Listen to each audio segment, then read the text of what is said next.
గొప్ప జీవితం అంటే ఏమిటి అంటే సుఖంగా బ్రతకడం కాదు, ధర్మంగా బ్రతకడం. ఇది తెలుసుకోవాల్సినది.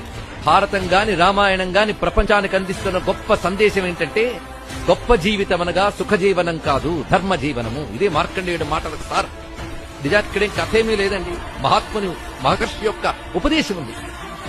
సాధారణ మన లోకంలో ఏమనుకుంటాం, మన పిల్లలు ఎదగాలి అన్నప్పుడు బాగా సంపాదించాలి, బాగా ఆస్తిపాస్తులు తెచ్చుకోవాలి, ఇదే అనుకుంటాం.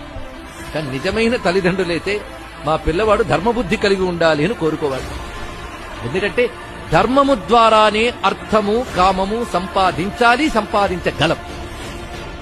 అలాంటి ధర్మాన్ని మీరు ఎందుకు సేవించరు, ఇది చెప్పాడు ఇక్కడ. లోకల్లో మన పురుషార్థాల్లో ధర్మ అర్థ కామములు, మోక్షం గురించి తర్వాత ఆలోచిద్దాం. మొదటి దానికే మొగుడు లేడు, కడదానికి కళ్యాణం అని. ఇంకా ధర్మం గురించే లేనప్పుడు మోక్షం గురించి ఎక్కడండి? ఇక్కడ అర్థకామాలు సంపాదించడానికి ప్రతివారం తాపత్రయపడుతున్నాం. ఇక్కడున్న పెద్దలు కూడా ఒక్కసారి ఆలోచించండి. మన పిల్లలు అర్థకామాలు సంపాదించితే